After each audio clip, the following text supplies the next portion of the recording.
이 시간에는 헤롯 가문을 살펴보겠습니다. 알렉산더 대왕 사망한 이후 헬라 제국은 여러 왕조로 나누게 되는데 유대 지역은 처음에는 이집트를 기반으로 한 프톨레마이오스의 지배를 받았습니다. 프톨레미는 BC 301년부터 유대 지역을 포함한 레반트 남부 지역을 통치합니다.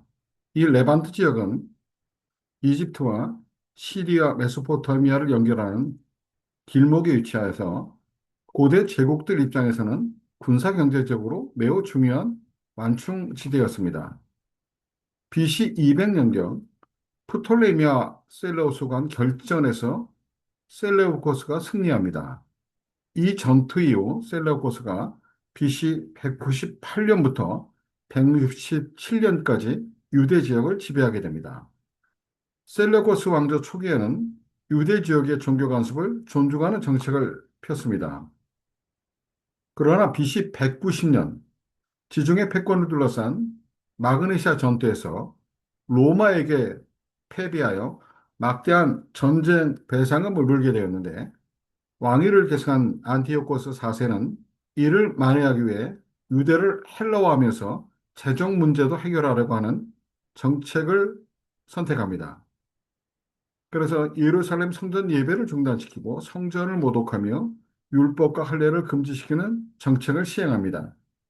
이로 인해 유대사회 전반에 무장 저항이 일어나는데 이 사건이 바로 마카비 항쟁입니다. 이 시기 셀레우코스 왕조는 왕위 다툼으로 내부가 극도로 혼란했고 동쪽에서는 파르티아가 위협적으로 팽창하고 있었습니다. 이런 상황에서 셀레우코스 왕 데메트리오스 2세는 BC 142년 유대 지역에 대해 사실상의 자치를 인정하게 됩니다. 이 결정으로 셀레우코스 왕조의 직접 통치가 끝나고 하스몬 왕조가 등장하게 됩니다. 하스몬 왕조는 BC 142년부터 BC 37년까지 유지됩니다.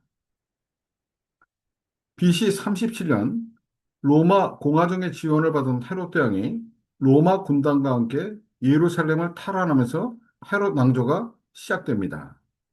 이보다 앞서 헤롯의 아버지 안티파터는 로마의 신임을 받아 BC 47년경 유대 총독으로 임명되나 BC 43년에 암살되어 생을 마칩니다. 이 시기 헤롯형 파사엘은 유대 지역의 분봉왕, 헤롯은 갈릴리 지역의 분봉왕이었습니다. BC 40년 하스몬 왕조의 마지막 왕 안티고노스 2세가 파르티아의 지원을 받아 예루살렘을 공격합니다. 이때 헤롯은 가까스로 로마로 도망가고 파사에는 사망합니다.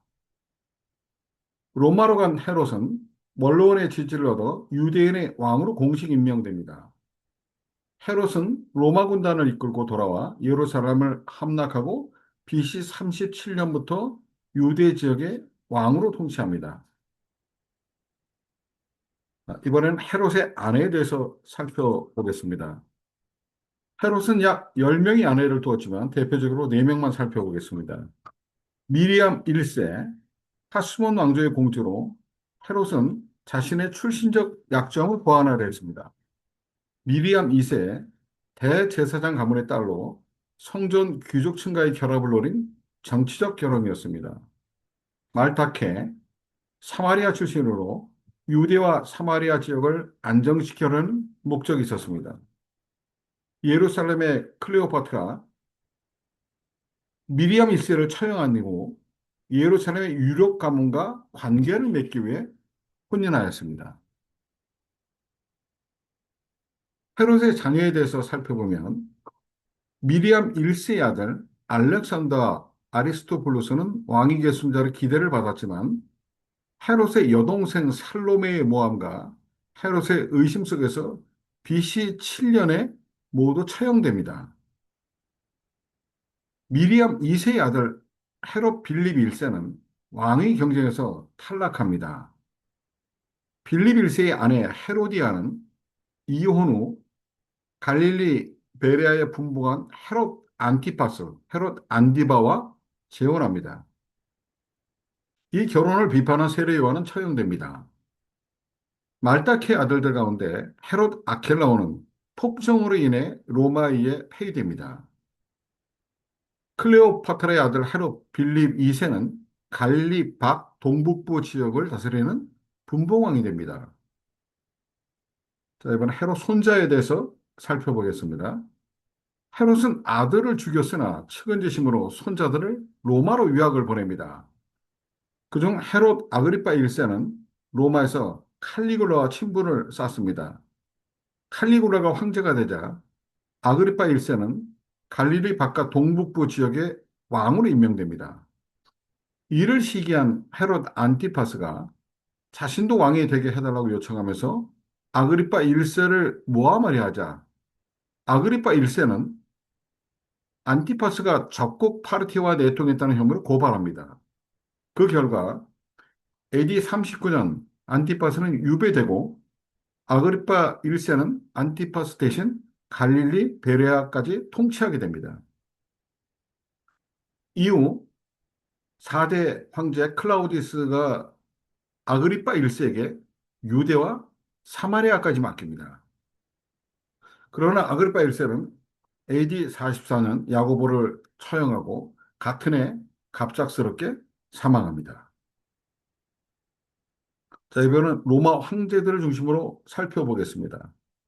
1대 황제 아우구스투스는 존엄한 자의 의미로 성경에서 가이사 아구스도로 불립니다.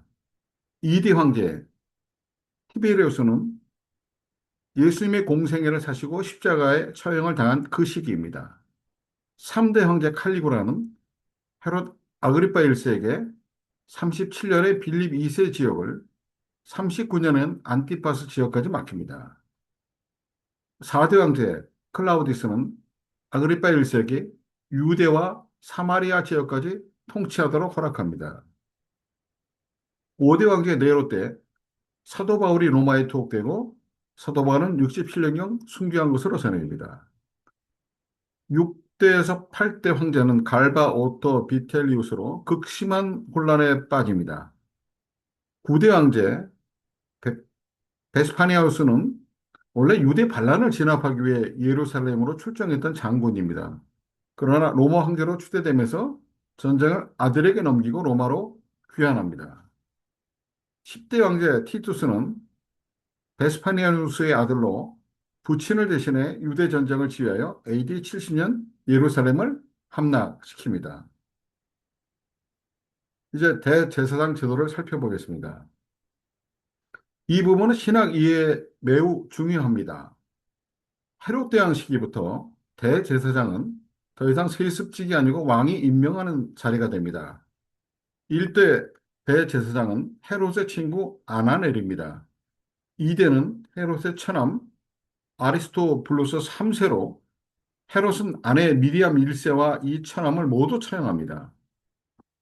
3대 대제사장은 다시 헤롯 친구 아나넬이 재임명됩니다.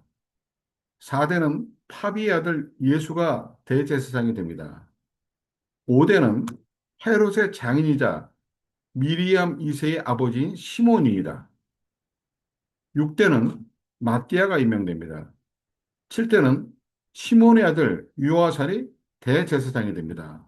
8대는 유아살의 동생 엘르아살이 대제사장이 됩니다. 9대는 시의 아들 예수가 임명됩니다. 10대는 다시 유아살이 재임명됩니다. AD 6년 헤롯 아켈라오가 폭정으로 폐위되면서 유대 지역은 로마의 직할 통치로 전환됩니다.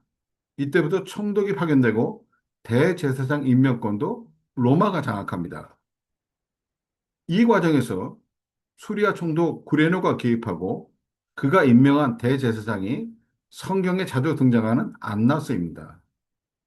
안나스는 한 차례만 공식 재임했지만 실질적인 권력은 오랫동안 유지합니다. 이후 대제사장은 안나스 가문이 독점합니다. 안나스의 아들 엘리야살이 대제사장이 되고 안나스의 사위 가야바가 대제사장이 됩니다. 이 시기가 바로 예수님 재판 당시입니다.